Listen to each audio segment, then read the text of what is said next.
Good morning, church. It is a blessing to be here. I'm so thankful for the opportunity to have a moment to share with you and to chat a little bit about what the Lord's doing around the world. We are grateful from the Texas International Bible Institute that you are part of the work that's going on. So I'm excited today to share a few things. I live here in Houston, so I live just down the road, and it's so good to be over here. And the school, actually, we're going to see is just up the road a little ways. So we're kind of neighbors, and it's good to be hanging out with neighbors this morning. I am so honored to be here and share a few minutes. God's doing good things, and I'm so thankful for this morning to be able to talk a little bit about what together we are doing for the kingdom in Latin America. It was good to see Guy also. It's good to go back. We have lots of memories of working hard in class together and surviving some really hard tests. So it's good to be back around and catch up with him a little bit too. And Charles, thank you so much for making this so easy. It's fantastic. So thank you. This morning, we're going to talk about the Texas International Bible Institute. If you're visiting here this morning, I'm not the regular guy. Okay, so don't judge today on if you're here for the first time. I'm so glad you're here, but we're just kind of hanging out, talking about some in-house stuff today and some things that God is doing, and hope that it'll be encouraging to you as well. Texas International Bible Institute, to give you a little bit of the story here, if I can get going here, is that the right way? All right, am I pushing the wrong place?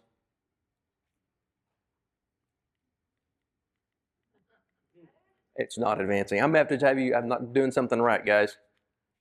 I'm going to have to be smarter than the remote. There we go. Hey, here we go. Did y'all advance me? We'll see. Anyway, regardless, we'll get it figured out. TIBI started with a dream. And it started, if you've driven just down the road a little ways, at the corner of Vista and Allen Genoa. There's a small Spanish-speaking church there that we collaborate with. Our offices are located there. And it began in a dream to reach and plant Spanish-speaking churches here in the Houston area in 2003. And we started meeting in this little building. You may have driven by it recently. And we had a grand idea of reaching as many Spanish speakers here in Houston as we could. As we'll see that God had a much bigger dream than that. In 2003, we started meeting. There was a small group of guys that met there in that facility. I don't know if the guy there on the white shirt, the top right there, is Steve Austin, Stone Cold, you can say, we call him. Steve Austin is the director. He worked at the downtown Church of Christ there at the mission. I just went blank on the name. Impact, thank you. He worked at Impact as a bilingual minister there for a number of years before starting the Institute. So he's the one that actually had the idea and said, we've got to be reaching out more. We've got to be doing more. And he decided, let's start by training men to be able to plant more churches. So he met with a small group of people back in 2003 and said, what's this going to look like? How do we make this work? How do we start? And we also collaborated with the Sunset International Bible Institute back at that day. And I don't know if you recognize Rudy Ray, if you know him, some others there from Sunset came over, and we had some conversations and developed some first bits. And we started as the Texas Gulf Coast Bible Institute. That's a mouthful. My mom can't even remember the name of it. And so we thought, okay, that's going to work, because we were focused on the Texas Gulf Coast. So we wanted to train people how to be followers of Jesus here in Houston. So the dream continues by starting our evening classes. Back in September of 2004, we actually started teaching people here. David Esparza, that lives here in Houston, began as one of the professors. We had 5 students from 5 different churches. We thought, this is fantastic. On the evenings, we're teaching, we're growing, they're learning. And then we came across this idea of video conferencing. Back in 2005, that was really radical. I know all of us now are like, yeah, I FaceTime my kid every day, right? 2005, this was pretty cutting edge stuff. We were using this lovely camera called Polycom. If y'all have been around, you know, this is what it looked like. We'd have a class that's there in the South Houston area, just down the street, and our students would come, and you could have a professor being in any place else in the world. As long as they had this little camera, they could get on contact with you and teach and do all the stuff. It was fantastic. So we started in 2005 with video conferencing. We've gone through different iterations over the years of what kind of video conferencing we use. We started with Polycom. So how many of you guys have used Polycom? Anybody that was a Polycom? We have A couple of folks in here. Okay, I'm thankful for it, but oh my goodness, it's a challenge.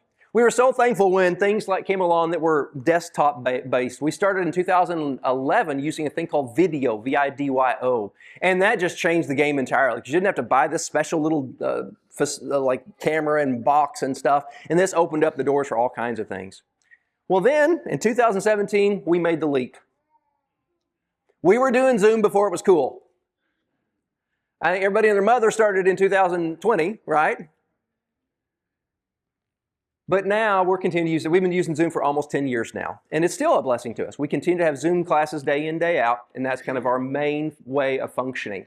And as you know, we know the ups and downs. You've seen the ups and downs, what it looks like to be on Zoom and have those kind of meetings. That's how we typically have our live video classes. So it's had different iterations, but since 2005, we've been working with video conference, training people all over Latin America. Well, jumping back in time a little bit, 2007, we had our first group of full-time students. The two men standing up in the back were our first two students that started. And the following year, the three that were seated there also began their studies with us. And so one graduated in 2007, and the other graduated in 2008 from our full-time program. In fact, 2008, the graduation was right here in this building. And I remember coming up and celebrating graduation right here. I don't think it was this stage though, right?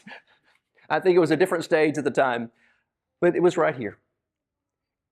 And this just gives you an indication of how far back Waters Road has impacted TIBI. You have been an important piece for many, many years. You have been with us since the beginning, since these guys' lives were impacted by you. I don't know if you recognize the guy that's standing on the left is Dimas Velasquez. He actually is down at Impact. He's one of the elders there, and he's continued to serve and teach. I saw him just a few weeks ago, and God is doing great things through Dimas. The others are in different places around the world. Some are down in Orlando, and others in other countries. So it's all over. God has continued to use these first graduates that finished with our program. Well, that wasn't the end. So we continue to grow and learn, and with the development of technology and using different types of technology, we were able to start our first international group of students. When we first began in 2004, we didn't dream outside of Houston. It was how to get people to become followers of Jesus here locally. Well, in 2010, we started seeing, I think if we can do it here, why can't we do it in all these Latin American countries? Why do we need to limit ourselves to here? Well, we started with this group of students in Costa Rica, Mexico, Colombia, Panama, Costa Rica, and in Spain. And these guys continue to serve. I wish I could talk about every single person on the screen. It's amazing what the Lord has done through these guys. They started and they've continued on since then. They were trained and they continue to serve in the kingdom. 2010, we started realizing, okay, we're looking far beyond the Texas Gulf Coast. And so we actually had a name change. We shifted, and that's a lot easier to say now, TIBI anyway, right? It said TGCBI, that's a lot. So we shifted from the Texas Gulf Coast Bible Institute to the Texas International Bible Institute. And it reflected our change of vision as well as our change of ideas of who is within our group of being able to reach. And y'all have walked with us all along the way. Y'all have helped make this possible. So all of that's going to be going on has all been done because of your help. As it was said, we continue to work all over the world. In 2012, we made another big important leap. We started visiting the island of Cuba. And we started in 2012, and we've been going just about once a year ever since 2012. We give annual seminars where we invite a small group of people, small group of church leaders into the city of Matanzas. And they come in, we're able to have about a week with them, and we do special training in different topics, and they help them, then they go back out and work with their different churches after that. We also, I'm going to explain more what EBLs are in a minute, but essentially these are where they can take our courses and put it on a small hard drive or a jump drive or something, and basically share it on a screen, the videos and stuff, and then students are locally there studying and taking classes instead of going online, just because internet is very complicated in Cuba. Interestingly, during the years from 2012 up to 2020, the way in which most of the work was done in Cuba was there on the bottom left. I don't know if you can see what that is. It's a whole bunch of envelopes. They did actual physical correspondence, like thousands of correspondence where they're printing things off, sending a test or a quiz or something through an envelope, and then they send it all over the island. And so you had to have somebody taking it back and forth. Well, in 2020, that all just collapsed because the post stopped. It just completely stopped. They were having to send it through buses. They would know someone that's driving and riding on a bus from one part of the island to the next, and they would say, would you please take this with you, this stack of envelopes? Well, that stopped working also just because people weren't driving and taking buses. So some of our people there are so creative. It's amazing. And they started using WhatsApp.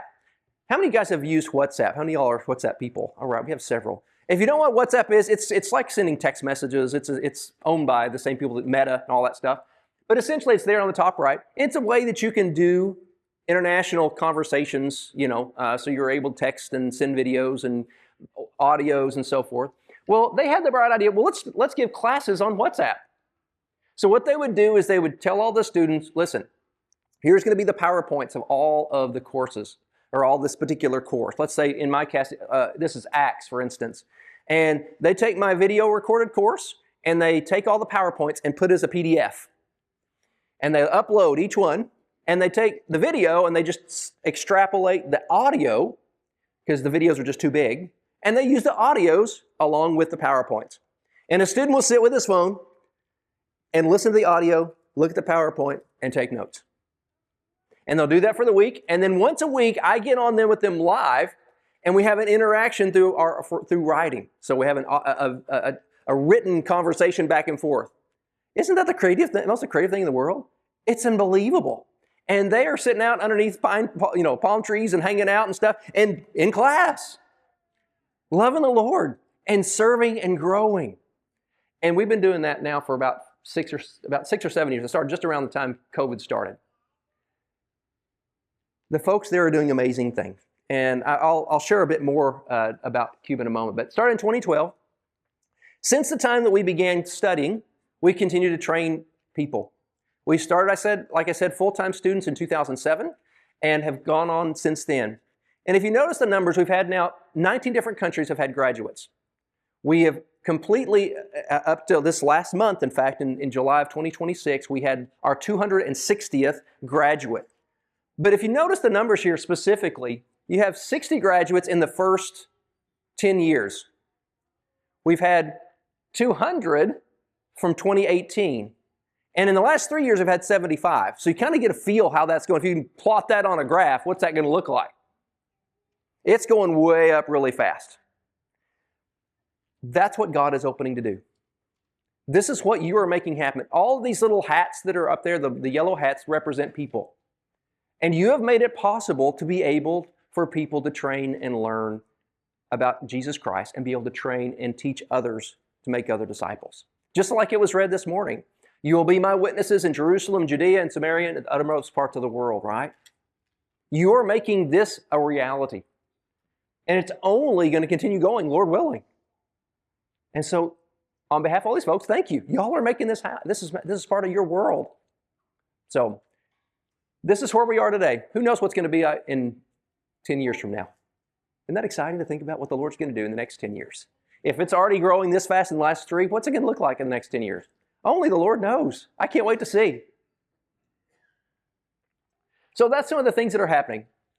Let me tell you a little about the team. And I think I jumped over this earlier. I think it was mentioned up here. But just to be clear, what we do at TIBI is all done in Spanish. So everything that you're going to see today is all about Spanish-speaking work. So if you're interested in learning with us, we'd love to have you, but you better get your Spanish on. So all of our classes are all done in Spanish. All of our videos are recorded in Spanish. And so all of this is done in Spanish. So all of our team is also all Spanish speakers. And we're grateful to have a good, solid team. One of the most important members is you. Like I said, this is not possible without brothers and sisters in Christ who are dedicated to Jesus and willing to sacrifice for the good of our brothers and sisters in other places. You are part of this. This is what God is doing through us collectively.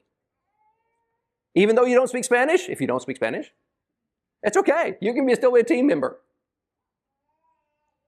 You are a very important part of this and making this happen. The team that's working day in, day out is a relatively small bunch. We don't have secretaries or anything extra. We're pretty lean, if you will.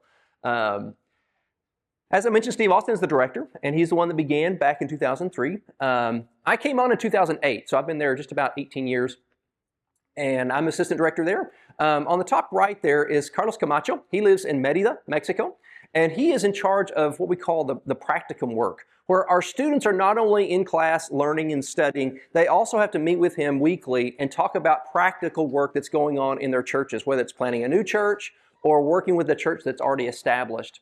He meets with them in small groups and helps them and works through some of the nuts and bolts, right?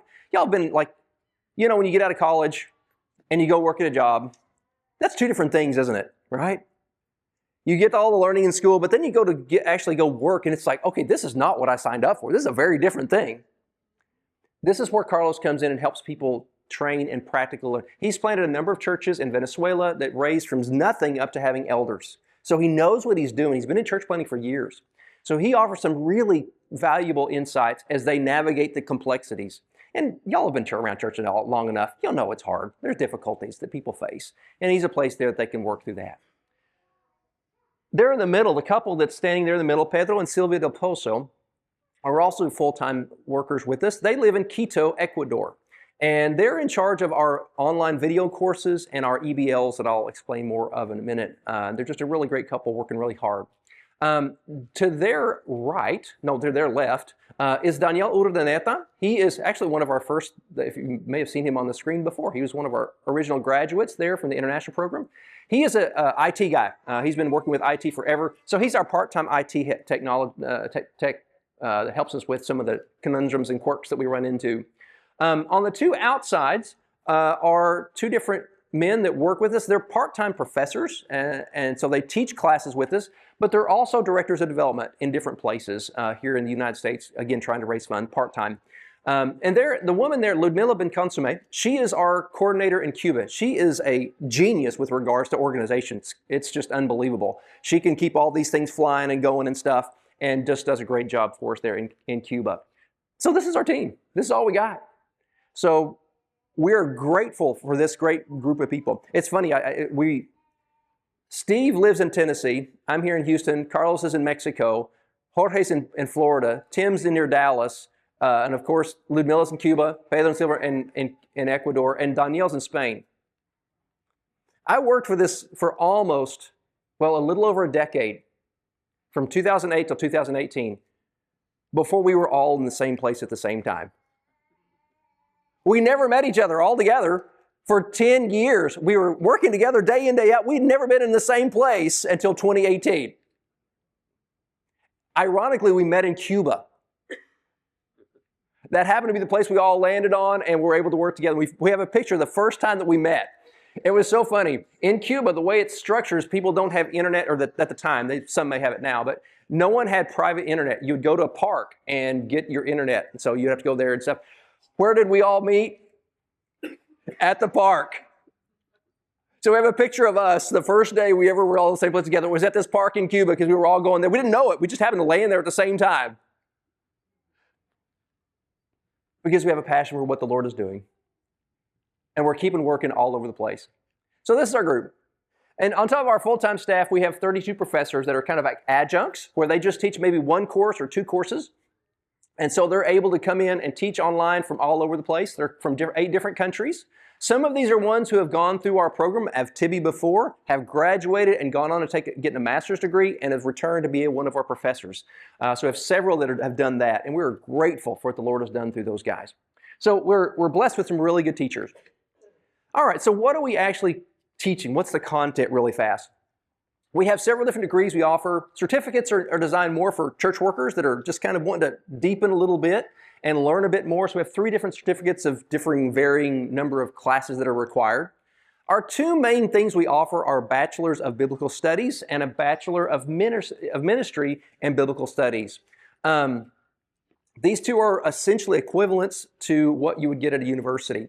And on that note, let me explain a little bit about our degree. Our bachelors of biblical studies in ministry and biblical studies, is what's called a certified degree. Back in 2020, TIBI went through about a 1.5-year process of certification. It's like accreditation, but not exactly the same. There's an important distinction, but essentially, we were engaged with a thing called AETH. AETH is the Association for Hispanic Theological Education. They're an entity that's based here in the United States that was in touch with another entity called ATS. If you've heard of ATS, it's the Association of Theological Schools. That is the entity that accredits practically every university in the United States, from Harding to Harvard to Abilene Christian to Oklahoma Christian to whatever seminary that's in the United States. ATS does the accrediting for those. Well, ATS said, look, we know there's a whole bunch of Spanish-speaking Bible institutes out there that are never going to have the money and the size to be able to become accredited. It's not viable. So let's talk with AETH. So ATS, these numbers, talked with these other letters and said, hey, AETH, if you'll go and evaluate these smaller Spanish-speaking Bible institutes, and if you will certify them, then all of their students that complete their program that have been certified can then go on, if they want to do a master's at any university in the United States, they would be open to. So we went through a 1.5-year process of evaluating and so forth, and we got our certification. So we're able to give our degrees with that in mind. If somebody wants to, they're able to go on to take higher level courses if they are so inclined. Our goal is still to train men and women to work in the kingdom. Okay, so that our goal is not primarily to do more education, but it does show it from an outside view that someone says, this is some solid work. For someone to get our degree, they have to work hard, I'll promise you. And so with this, we've been able to offer some really good opportunities for people. We've had some to go on to do that. We have one that just finished their doctorate here in the States. And so we have some students that have gone on for more things. Most of them will just get our degree and continue working in the kingdom. So that's a little bit about our degree. If you want to know more, I'm going to be out front during Bible class too. So if you have questions, please come grab me. I'd love to talk with you more. If you have questions about what our degree is or anything, please, please, please come see me outside and I'll be glad to answer whatever questions you may have. All right, let's keep rolling. So how do we offer classes? We have 4 platforms. The main ones we offer are live video conferencing. That's our day in, day out, engaging with people and having live classes. We also have self-study courses. Those are ones that the same curriculum, but we've recorded it and put it onto a place where they can go and watch the video and then do homework, on their own time and their own pace. EBLs, like I said, are like these. We call them Escuela Bíblica Local. You take the same courses that are on the online, the same videos and all the material, package it in a hard drive, and put it someplace where there's probably limited internet. We've seen that particularly in Cuba. And finally, again, YouTube, right? We offer some stuff on YouTube, just free of charge for people to grow and learn. I don't know about you. I don't hardly change my oil in my car without looking at YouTube. Or if I have a problem with my phone, I'm going to YouTube, man. I'm not lying. We continue to have good experience with drawing people in through YouTube, and God used our YouTube channel for some really neat stuff. So we've had really good things with all 4 platforms. I'm not going to talk much about more at YouTube. You know what that is, because you have to change your oil too. But our student body, if you calculate all of our students all over, we've got about 4,500 students worldwide. Most are through online and through the EBLs. We have about 100 currently studying with us live. That fluctuates a little bit. Right now, we just started our semester last Monday, so we've just now get going. And we've got a little bit less than 100 right this moment. But over the last 5 years, we've averaged about 100 students live with us in a number of different countries. And the number of the online classes also fluctuates, but this is a pretty average for the last 5 or 6 years. Regarding our live our video conference classes, y'all know what Zoom looks like. I think you understand how that works. But we're really excited about seeing what all these people, these faces here don't mean anything to you, I know. But I'll promise you, these people are working hard in the kingdom. And they're doing things in places like Bolivia and in Chile and in Mexico and you keep adding one and other countries. We have them from 16 different places currently. All right. Technologically, we use Canvas. How many of you guys are teachers? Y'all have teachers that y'all use LMSs all the time, right? Y'all know what that is. That's where this is how all of our stuff funnels through Canvas. And this is where we meet. It's where all of our documents are at. It's where we all meet. So we use this as the background for our courses. They meet at this place and they find their video link and all that stuff. So this is one of the ways in which we're working practically. We also, along the way, just like everybody else, we're trying to figure out AI. Anybody else in here that's struggling with AI? How on earth do we use this tool but not abuse it, right? It is hard stuff. We have purchased a thing called Boodlebox for our students, and it's a collection of AI bots and things. And we have chosen to try to teach our students healthy ways to engage AI to the best we can do it. We want to use the tools that are available to us, but we also don't want to become slaves to our tools. So we're trying to train our first off, train our staff and train our professors who can then train our students, who we hope will then in turn train their churches on how to be good, engaging people with the world in which we dwell. And so part of it is learning about AI. And it's like everybody else. We're navigating just like you guys are. We take it seriously because I think it's a good tool, but we also want to make sure we're not overcome by it. So one of the areas which we're focusing currently is training in sharpening our tools. All right. As far as our live video conference classes, one of the areas which we've had probably the most experience and the greater number of students is in the country of Venezuela. And in fact, we got 8 professors from there, more students there than any other place. As you know, back a few weeks ago, they suffered a profound earthquake, 2 of them actually, back to back, if you follow the news.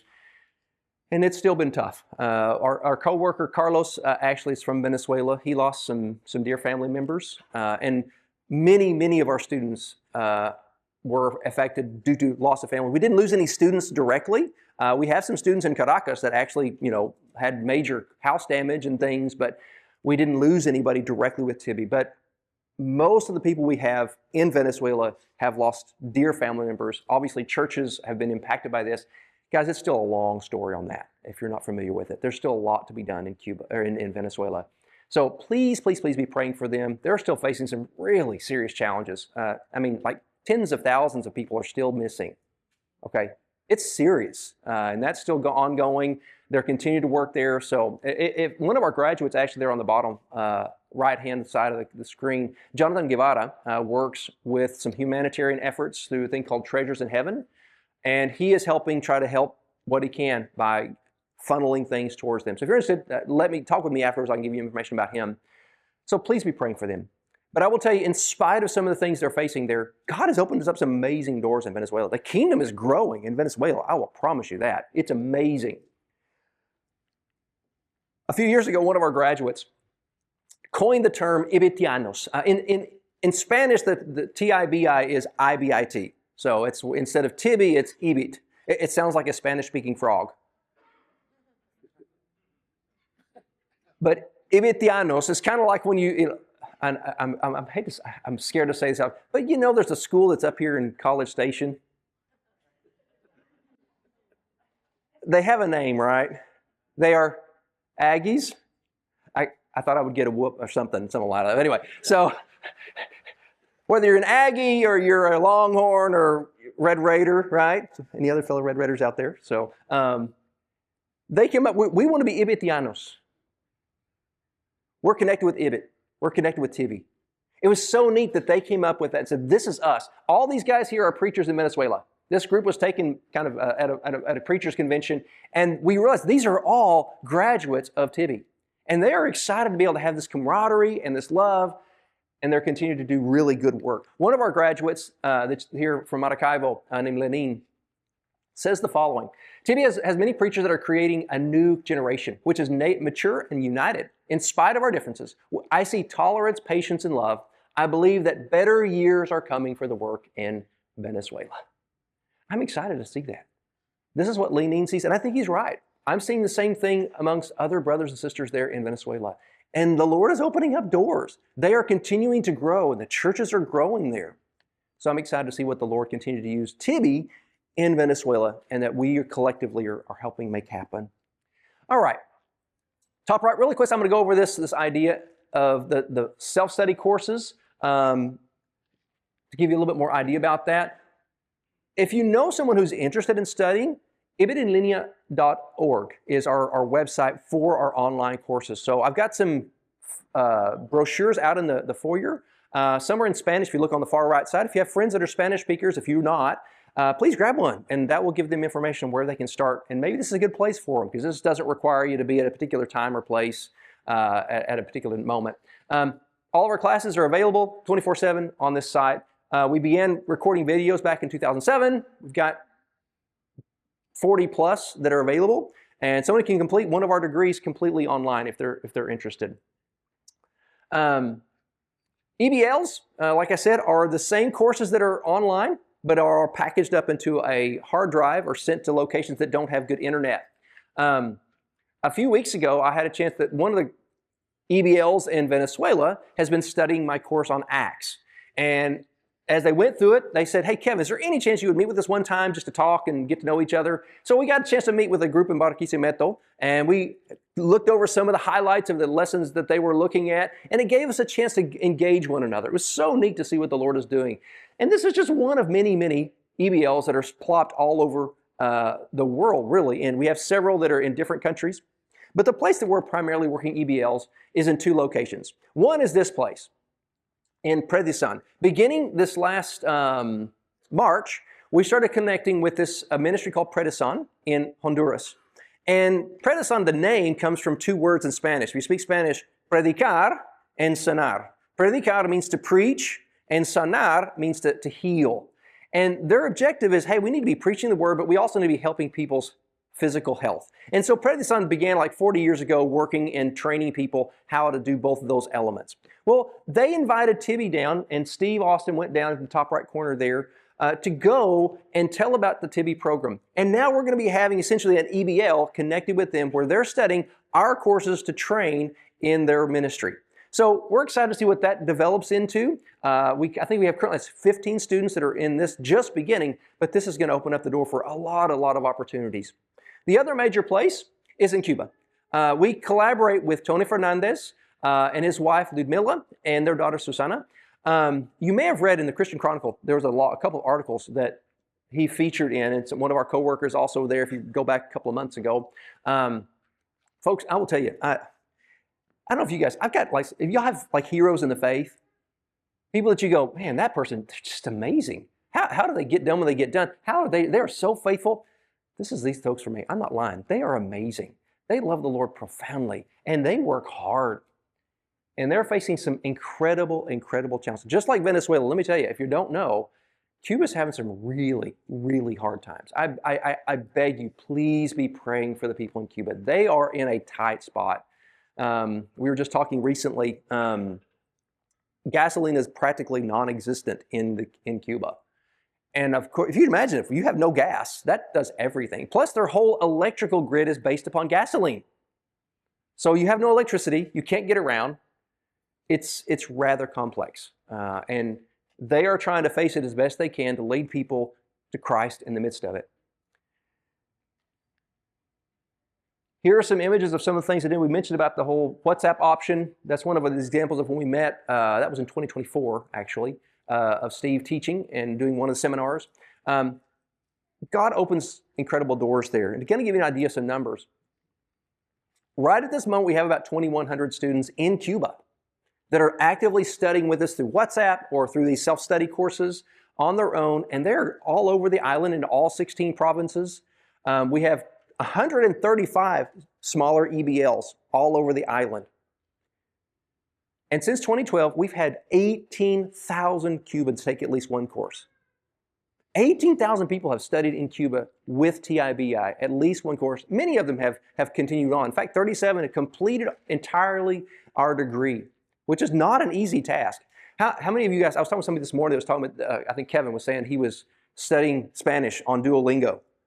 How many of you guys have tried to learn a second language or something by yourself on these self-study courses? That's hard work, isn't it? That is not easy. I have profound respect for folks that sit down day in, day out, very disciplined, very consistent, and complete their work. That shows you some of the quality of people that we're getting to engage with and share good news with and share about what it means to be a follower of Jesus. Guys, our brothers and sisters in Cuba are amazing. I'm not going to lie to you. I have been profoundly inspired by what they're doing. So we continue to have folks there, lots of excitement. Coming back to our video conference courses, like I said earlier, we don't want to just fill our students with head knowledge. They have to learn things like Greek and Hebrew. They have to work through exegesis and textual courses and all these things about ministry. But we don't want to just all get in their brains. We want them to be working. And so every week, our full-time students are required to do a certain amount of practicum work where they at least invest at 10 hours minimum. Most of them are doing a lot more than that, where they're teaching, preaching, evangelizing, reaching out, doing different things.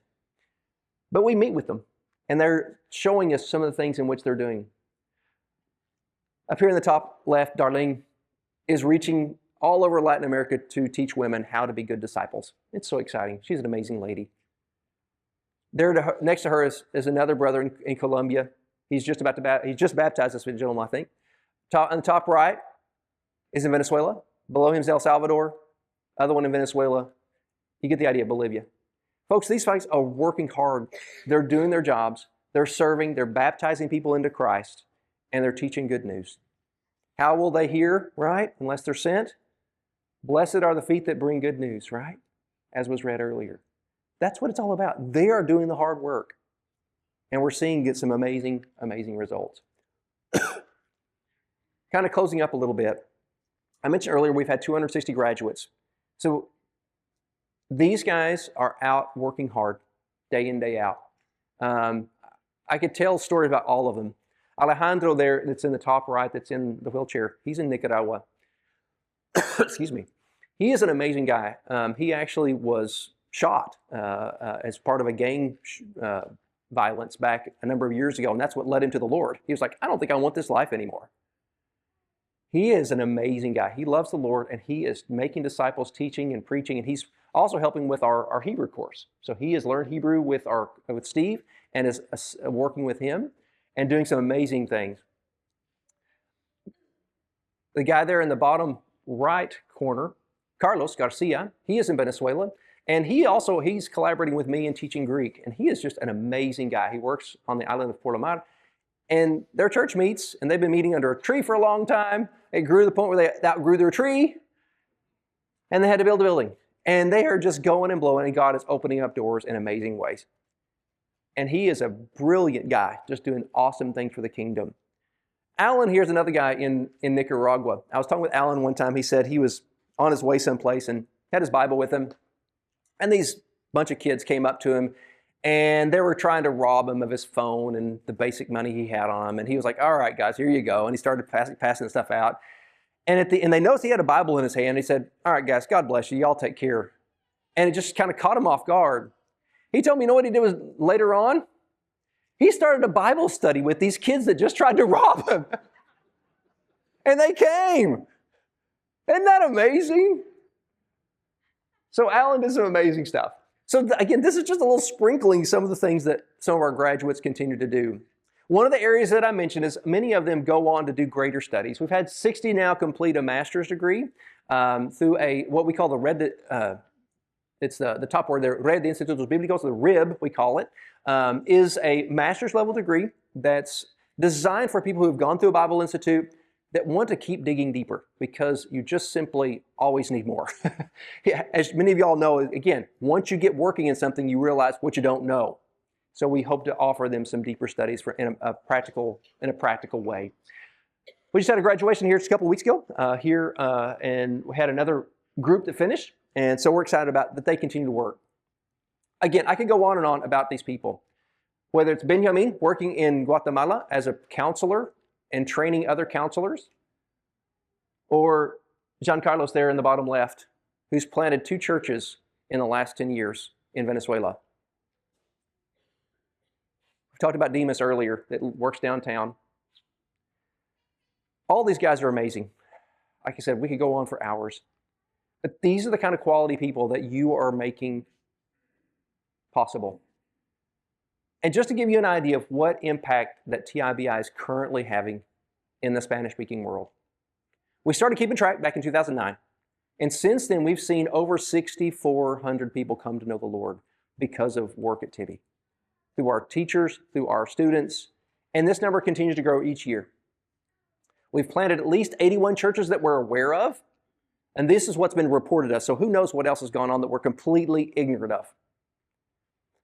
This is what you're making possible. When you sacrifice each Sunday in giving, this is some of the things that's going towards. This is what you are making possible. This is how the Lord is multiplying your gifts. So on behalf of the 6,450 people, thank you. God has done amazing, amazing things, far beyond all that we can ask or imagine, as Paul talked about in Ephesians chapter 3. So I am so grateful that we have a chance to talk. Like I said earlier, during Bible class, I'm going to be out here in the foyer. I'll be around. Please come grab me if you have questions or want to know more. I would love to tell you more. I'd love to hear your story too. God is doing good things, and you're part of it. Thank you so much. This is the day, I know, like I said, if you're visiting with us today, you're going to hear a much better sermon next time. God's doing good stuff, and we're thankful that you're here with us today.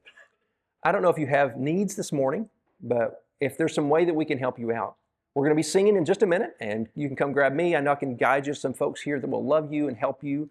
But today may be the day that you want to become 61,000 or 6,451. Maybe you're the ones that want to find your place in the kingdom and become reborn and have new hope. If there's a way we can help you, I want to encourage you to come as we're led in song.